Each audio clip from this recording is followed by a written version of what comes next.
Boa noite, queridos irmãos, queridas irmãs. Bem-vindos ao Encontro Luiz Sérgio. Na noite de hoje, estudo da obra Cascata de Luz. Boa noite, Agnes. Boa noite, meu irmão Alexandre. Boa noite a todos. Que a paz de Jesus esteja com todos. Ok, hoje o capítulo 18, os pintores zombeteiros e Janice, uma discípula do Cristo. Vamos lá, então. Faz a prece para nós, Agnes, por favor. Sim. Então vamos todos sintonizar com Deus, nosso Pai maior, com Jesus, nosso irmão, companheiro divino de todas as horas, com a espiritualidade maior e agradecer por estarmos aqui novamente para esse estudo. Que possamos, Senhor, tirar o maior proveito para as nossas vidas desse pequeno estudo. Que a tua paz, Senhor Jesus, possa fazer presente junto a nós e a todos os lares dos irmãos aqui conectados. Obrigada, Senhor, pela oportunidade bendita. E em teu nome, Jesus, em nome de Deus Pai, damos por iniciado a nossa live da noite, dizendo graças a Deus. Graças a Deus. Então, nesse capítulo, o Luiz Sérgio, eles vão visitar uma casa espírita. Segundo ele, uma casa espírita simples, mas que tudo funcionava direitinho e que graças a esse funcionar direitinho, ou seja, tendo estudo sério, tendo trabalho assistencial, essa casa, ela era blindada em relação a uma interferência maior de espíritos inferiores. Porém, cada ser é um universo. E dentro dessa perspectiva, tinha um médium que, em desequilíbrio, era assessorado por espíritos malfazejos. Porém, embora ele sofresse essa influência, a direção da casa espírita estava atenta à situação, não permitindo que isso interferisse na casa como um todo. Feito esse preâmbulo, passo a palavra para minha irmã Agna.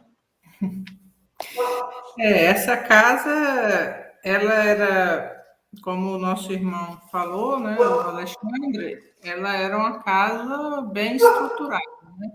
E o Luiz Sérgio ele foi visitar o grupo mediúnico, de pintura mediúnica, e o irmão desequilibrado era o Jonas, que era bem vaidoso ele, e não queria muito saber de estudo, né? Aí vem de novo o que o Luiz Sérgio vem falando nesse livro da necessidade do estudo, né? A necessidade de estudar. E muitos frequentam a casa espírita e não querem estudar, né? Não, fazem tudo, não têm vontade de estudar, não querem estudar a doutrina, e por isso são alvos fáceis desses tipos de espíritos, que esses tipos de espíritos que estavam junto com o Jonas, que eram espíritos zombeteiros, né, que gostava de aprontar para cima dos encarnados. E o Jonas, ele já estava até fazendo pintura mediúnica em casa. E já estava pensando em abrir um centro para ele, porque ele já não estava aceitando mais a coordenação daquele centro, né?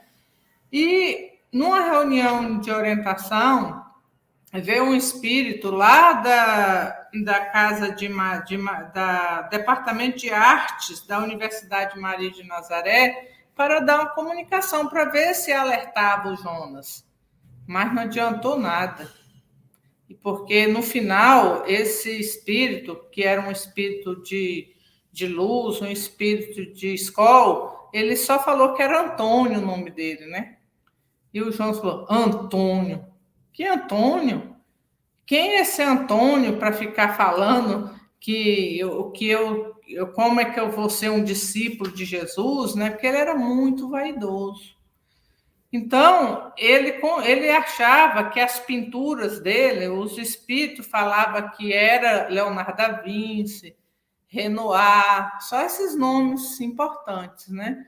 E a gente sabe, lá no livro, quem estuda, um que faz uma pintura mediúnica não deve nem assinar. O espírito, quando é um espírito evoluído, ele nem assina o quadro mediúnico, né? Normalmente. E ele não está ali para se mostrar, né? Ele está ali para fazer uma pintura mediúnica por algum objetivo, não para criar ídolos ali, um médio para se tornar um ídolo, né?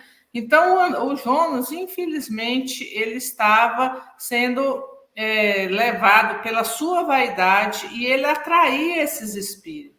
E o que era bem interessante é que esses espíritos, eles eram tão assim, ficava lá no centro, e o Luiz Sérgio falou, mas por que deixam esses espíritos entrarem?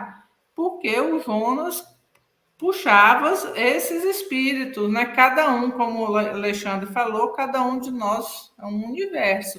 Então, a casa mental do Jonas dava guarida para esses espíritos, e eles iam para esse centro. Fantasiado, o Luiz Sérgio disse que não aguentava, ficava até rindo, tão cômico que era, fantasiado de pintores, com cavalete, com coisas de pintura.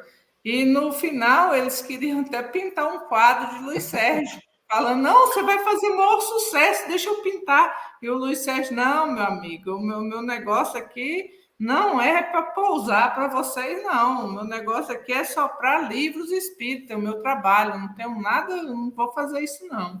Então, se você vê que o Jonas, coitado do Jonas, estava bem assim, obsidiado e bem não por causa da sua vaidade, né? Ele não tinha humildade nenhuma. Ele achava que era melhor, que ele era um médio supra-sumo, né? Ele não estudava, ele não aplicava o que ele leu no livro dos médios, que lá no livro dos médios fala como que se deve portar um pintor ou um desenhista, né, mediúnico, um médio pintor ou um médio desenhista, e ele não aplicou na sua vida, ele não quis, né? Então ele achava que não tinha problema.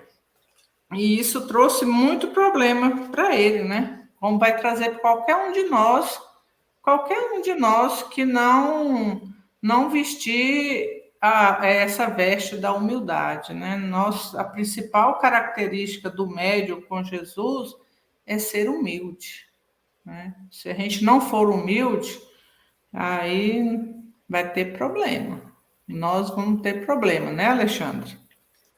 Isso, porque a gente entende que a mediunidade ela não pode estar separada do sentimento de caridade. Então, até nosso Senhor Jesus Cristo, ao praticar a mediunidade, ele praticava visando o bem das pessoas, que eram as curas, né, que são entendidas como os milagres. E na psicopictografia, que é a mediunidade da pintura, né, a pintura mediúnica, esse sentimento de caridade, de assistência também não pode estar separado. Então, a maior armadilha que pode ter para o médium é a vaidade, né? No sentido de ser reconhecido, né? Das pessoas pensarem que ele é uma pessoa extraordinária, com poderes, com dons. Então, isso se não é um médium estudioso que se esforça na reforma íntima, que faz a caridade. Vamos pegar a maior antena mediúnica que já existiu no planeta Terra, que se chamava Francisco Cândido Xavier. Chico Xavier, né, na primeira reunião que ele foi numa casa espírita, a mãe dele psicografou através dele. E dias depois, o Emmanuel aparece para ele e convida o Chico para esse mandato mediúnico. E antes do primeiro dia que Chico Xavier e Emmanuel começaram a trabalhar, apareceu para o Chico a Rainha Santa, a Rainha Isabel de Portugal. E ela convidou o Chico para fazer o quê? Fazer a caridade. Que a caridade era a couraça protetora que ia proteger o Chico. E desde então o Chico começa a doar pães. Né? Ele nunca deixou de doar pães. Então, antes de começar o mandato mediúnico, o Chico começa com um trabalho de caridade. Então, a caridade, Agna, é o que vai dar uma proteção para o médium. Né? É o que vai fazer ele não se perder na vaidade, no orgulho. E, infelizmente, né, alguns médiuns que têm a mediunidade da psicopictografia não só querem colocar assinatura de pintores renomados, né, que passaram pelo planeta, como muitas vezes vendem essas obras a preços altíssimos. Uma vez nós tivemos a oportunidade de ir na casa de uma família e ao chegarmos lá, a gente ficou hospedado nesse lar, aí nos levaram para uma sala, não sei nem como é que fala esses ambientes nessas casas grandes, nessas mansões, mas tinha uma biblioteca e tinha essa parte da casa cheia de obras, cheia de pinturas bonitas, e assim, assinada também por Renoir, por Modigliani, enfim, um monte de pintores, né? Até aquele... esqueci, eu tirei foto do lado de um quadro dele lá em Paris, um que suicidou, não lembro, mas é um pintor holandês. Enfim, até Van Gogh, lembrei. Van Gogh e tal, e aí mostrou aquelas pinturas bonitas, e na época, isso deve ter uns 20 e tantos anos atrás, aí a pessoa falou assim, nessa sala aqui, né, existem milhares de reais. Não dá nem para fazer uma conversão, porque acho que não era nem real ainda, não sei, enfim, não sei, mas mesmo que fosse real, era um volume muito grande, né? E aí nós pensamos, poxa, mas geralmente as pessoas que fazem a pintura mediúnica, os médios que fazem, os quadros realmente são vendidos, mas são vendidos a um preço simbólico para que possa custear o material, né, que foi gasto ali naquela tela, que é a tela, que são as tintas, e assim, né, poderem continuar com as atividades. E aí, de repente, o médium faz a pintura, coloca a assinatura lá de alguém e cobra, né, um valor, não para cobrir os custos, os gastos, mas para que haja um lucro com aquilo ali. Então, aí já começa uma mediunidade totalmente, né, aquém, distante daquela também que é uma recomendação de nosso Senhor Jesus Cristo, quando ele nos fala o quê? Dá gratuitamente o que gratuitamente recebeu. Isso é muito complexo, Agna, porque, olha só, palestrantes espíritas, né? Às vezes você quer ter um palestrante na sua casa espírita, e aí esse palestrante não tem condição de viajar, ele é um empregado, os recursos dele são os recursos para ele sobreviver, ele não tem recurso sobrando para comprar uma passagem de avião, de ônibus e ir na sua casa. Então, a casa espírita pega e custeia, né? Paga aquela passagem ali para o palestrante vir.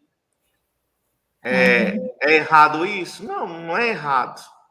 É uma maneira de você ter o conhecimento de uma pessoa, mas ele é limitado para vir. Agora, se eu tenho condição de pagar minha passagem, se eu tenho condição de pagar minha hospedagem, e alguém pede para eu fazer uma palestra, e eu falo, eu preciso da passagem, eu preciso disso. Uma vez, Agna, nós fomos convidar uma pessoa, não vou falar nem nomes aqui, nós estávamos em Juiz de Fora, para o encontro Luiz Sérgio e íamos convidar uma pessoa, né? Aí, porque ele, num evento, ele falou, olha, eu quero enganjar com vocês, vou ficar muito feliz quando vocês me chamarem para participar. E eu entendi que seria igual acontece conosco mesmo, cada um de nós custeia a sua viagem. E aí convidei a pessoa, ele, oh, maravilha, eu vou só ver aqui, e aí vou te passar a planilha com os valores. Aí eu falei, vai, planilha com os valores? Mas imaginei que fosse do material que seria vendido, porque ele ia levar um material para ser vendido no evento. E aí mandou a planilha, e eu fui ver.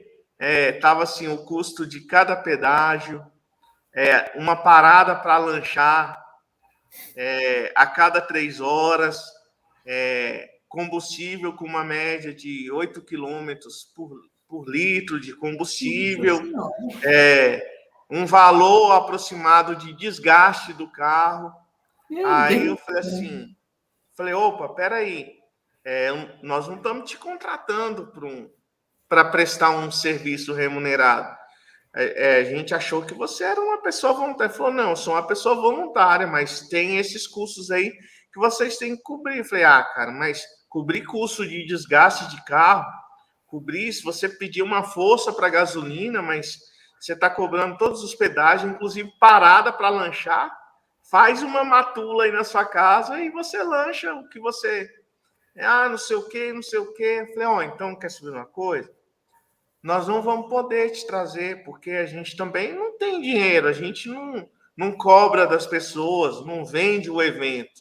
Todo mundo aqui é voluntário, então eu entendo que você não possa, mas então também entenda o nosso desconvite para você participar. Então, às vezes a gente vai criticar as pessoas que vão vender a tela para ganhar dinheiro e de repente, né, vai ter uma pessoa fazendo uma palestra, fazendo uma apresentação musical e de certa forma não deixa de ser uma cobrança meio camuflada pelo serviço que está prestando. Então, assim, é melhor que seja tudo claro, né? Então, fala assim, eu sou palestrante, então esse é meu ofício, então é tanto minha palestra. Se a casa espírita tiver dinheiro sobrando e quiser pagar, beleza. Agora não pode usar dessa falsa assistência para cobrar um determinado valor e aí fazer o que acontece. Uma vez também, Agnes, numa realização desses encontros, não encontro Luiz Sérgio, foi um outro encontro. Veio um palestrante super renomadíssimo, assim, não vou falar também o nome dele aqui. E aí, no final, eu estava encarregado de fazer o acerto lá no hotel. E quando eu peguei a comanda lá do hotel, né, tava hospedagem, tinha lá consumo de cerveja.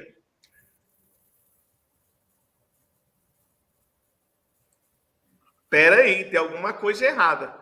Consumo de cerveja, um palestrante espírita, num evento espírita, hospedado, né, com o dinheiro da casa espírita, o cara bebeu cerveja e nós vamos ter que pagar a cerveja para ele? Não, negativo. E então liguei para o dirigente do evento, falei, tem 2 cervejas aqui na conta do cara. Ele, o quê? Falei, Ele falou assim, não paga não. E aí na hora que ele vê, que eu acertei lá, eu falei, moço, a cerveja o senhor cobra dele, nós não vamos pagar não. E aí até sair lá de perto. E aí o recepcionista falou, tem que acertar aqui duas cervejas, não sei o quê. Aí ele muito envergonhado, muito constrangido, né? Porque realmente é uma coisa vergonhosa. Ele arcou lá com as despesas dele. Então, meus irmãos, nós temos que ter muita atenção em relação a isso, né? Eu posso tudo, né? Eu sou a pessoa extraordinária, eu sou o médium extraordinário. Não. Todos nós estamos sujeitos aos aspectos disciplinares, à necessidade da caridade, à necessidade do estudo, e ninguém está isento disso. Porque se você achar que você está isento, você vai se achar um semideus. E você se achando um semideus, você não vai aceitar as condições necessárias para o bom serviço no campo do bem, tal como o Jonas, ao ouvir o espírito Antônio, que na verdade era um renomado artista espiritual, encarnado e que permanecia artista no plano espiritual, ele simplesmente desdenhou daquelas palavras que atingiam profundamente as más inclinações que ele tinha e que teimava em não corrigir. Justamente. E ao contrário de Jonas, o Luiz Sérgio, essa equipe, foi conhecer a irmã Janine, né? Janice, que realmente essa é um exemplo a ser seguido, né? É uma verdadeira discípula de Jesus.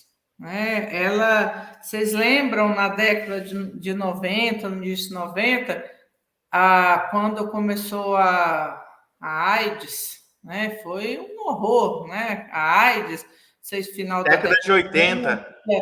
No início de 90 ainda, tinha muito, ainda não estava bem.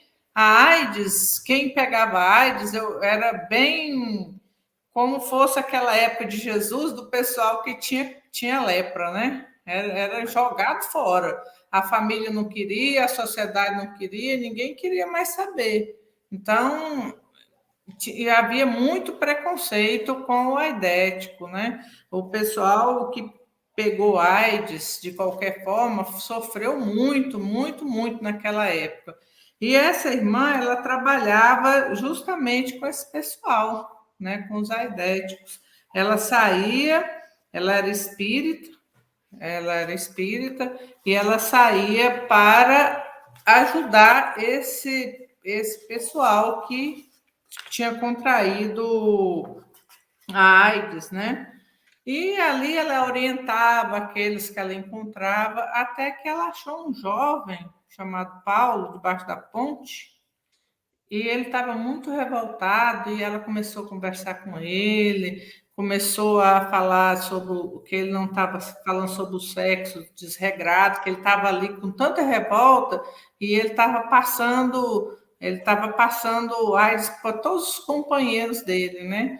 Aí ele começou a chorar e ela convidou ele para ir com ela, né? Porque ela estava construindo um albergue. Olha só. Só que enquanto que ela não estava pronto o albergue, ela estava levando esses abandonados para a casa dela. Ela construiu um barracão lá e estava abrigando eles, né? E levou o Paulo para lá. E lá ela era uma senhora bem rica, né? O marido dela era um jurista, né? Bem posicionado. Ela era uma pessoa da alta sociedade, morava numa mansão. Aí, quando o Paulo chegou lá, o Paulo falou assim: e o seu marido? Ele, não, ele me apoia. O marido dela apoiava, apesar dele ele não era espírita, mas ele era uma boa pessoa, né? Ele sempre apoiou a esposa nesse trabalho que ela fazia. Aí foi os filhos. Os filhos eu sempre me acompanharam desde criança, aonde a auxiliar os desvalidos, os sofredores. Então, para você ver, esse Paulo, ele foi abandonado. Ele foi abandonado pelos amigos, pelo companheiro, pela família, quando descobriu que ele era aidético, né? E ele foi muito humilhado, ele foi assim escarnecido por todo mundo. E ele ficou revoltado. E agora ela amparou não só ele, mas os outros que estavam lá, que eram em torno de 10 pessoas, como uma mãe. Essa mãe que eles não tinham mais. E esse Paulo chorava e contou toda a história dele, o sofrimento dele, né? E ela falou muito para ele sobre Jesus. E ele falava: não, mas eu não tenho mais jeito, eu vou morrer. Aí ela falou: não, só porque você tem AIDS, quem sabe quando a gente vai morrer é Deus. Tem gente que tem AIDS e vive muito tempo, e outros que não têm e morrem. Outros jovens estão aí e morrem por outras doenças. Então, você não tem que ficar desesperado. Você tem que procurar viver bem para quando você for, você ir bem. E aí, deu um serviço para ele cuidar do pomar. Ele, vamos cuidar das nossas plantas. Ele, nossas? É. Agora, tudo que tem aqui é nosso. É meu e de vocês. Todos vão cuidar. Aí ele ficou lá cuidando, né? Você vê a grandeza dessa pessoa, né? Levar. Quem de nós levaria uma pessoa dessa para casa, né? Pegar debaixo da ponte e levar para casa. Ela já tinha alcoólatra lá, já tinha outros lá. E a gente muitas vezes passa por irmãos na rua, a gente corta caminho para não passar nem perto, né? Quando tem aquele irmão sujo, aquele irmão maltrapilho, a gente muitas vezes eu vejo pessoas que corta caminho para não passar nem perto daquele irmão que vem estender a mão, pedir um trocado, pedir uma comida, né? Onde eu trabalhava mesmo, tinha muita gente ali muito mal, muito que dormia ali na rua, que vivia pedindo alguma coisa. E muita gente saía de perto porque, eu não aguento esse cheiro, né? De pessoas que não tomavam banho porque moravam na rua, que moram na rua. E, infelizmente, a gente sabe que é difícil, a violência é muito grande, a gente tem medo, tal, mas nem por isso a gente pode se deixar levar só pelo medo. A gente tem como ajudar, né? Ajudar aqueles que realmente precisam. Tem muitos ali que estão ali, não porque eles são mais vítimas do que qualquer coisa, né? Porque vítimas do vício, vítima de uma desestrutura familiar. Então, a gente não pode ficar julgando as pessoas, né?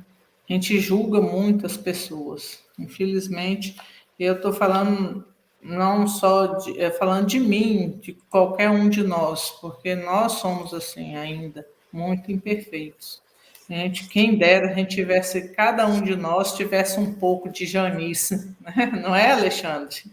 É Esse verdade. isso aí, a gente é muito, muito medroso, né? Tem tudo, a gente entra em pânico, com medo. Infelizmente é isso. Eu acho, Agnes, isso é uma interpretação minha. Mais ou menos nessa época, né, algum tempinho depois, surgiu uma instituição aqui em Brasília. Na verdade, foi como se fosse uma filial, né, de uma fundação chamada FALE, Fundação Assistencial Lucas Evangelista, que procurava ajudar as pessoas portadoras do vírus da AIDS. E eu acho que essa entidade, essa Janice, foi a pessoa que trouxe a atividade para cá, implantou, trouxe a instituição para fazer aquilo que ela já vinha fazendo na casa dela. Então, um espírito nobre, com uma iniciativa maravilhosa, prestando esse excelente serviço, né, E o para a grande, comunidade e para a sociedade. e o marido também, né? Tinha por trás o grande esposo, né? Porque se não fosse o esposo que apoiava também, ia ser muito difícil para ela, né? Ele não era espírita, mas ele se preocupava com essas pessoas, o lado social dos desvalidos, né? Ele era um jurista, ele não se deixou levar pelo poder que ele tinha, né? Então, Ele era maçom, ele foi juiz, né, foi desembargador do TRF, foi do STJ depois, então realmente era uma pessoa, um homem infiltrado, né, dentro do poder da justiça, né, e que tinha um coração bondoso que apoiava a mulher nessa iniciativa, coisa que a gente vê muito difícil, né, Agnes? É. Às vezes o marido encrespa, ou então a mulher encrespa com o marido, porque vai para a casa espírita e assim sucessivamente. Então, muitas vezes, quando a gente encontra essas pessoas, aí as pessoas até pensam assim, mas isso aí foi Deus que já fez desse jeitinho já. Talvez não, talvez foi fruto da conquista, talvez foi fruto, né, do entendimento, né? Porque numa relação é entendimento. Então, hoje em dia, um problema que nós enfrentamos nas casas espíritas é o quê? Que as casas estavam fechadas e tinha ali uma, duas pessoas que operacionava as coisas da casa espírita para chegar nos lares das pessoas. Aí agora, com a volta das atividades presenciais, cadê as pessoas? Né? Se acostumaram ou a assistir às atividades de forma conectada, que é a melhor das hipóteses, ou esqueceram mesmo do quanto é bom frequentar uma casa espírita, né? Então, por exemplo, essa semana, esses dias agora, nós tínhamos quase 40 pessoas na casa espírita, na reunião pública, e tínhamos 5 pessoas para dar passe. Ou seja, as pessoas estão buscando, né, a casa espírita para receberem o que precisam, e nós estamos quase que com falta de trabalhadores. Aí uns falam, mas é porque meu marido acostumou comigo em casa, é que minha mulher acostumou comigo em casa, uai, acostuma no centro, né? Desacostuma ela. A casa espírita é aquele oásis onde a gente encontra o suprimento para as nossas jornadas, para a nossa caminhada, para o nosso dia a dia. É isso aí. Beleza? Beleza. E o nosso tempo já se foi. Já passou um pouquinho ainda. Então vamos fazer a prece? Então vamos. Então unamos nossos pensamentos, nossos corações, agradecidos pela bênção desse encontro, agradecidos por tantas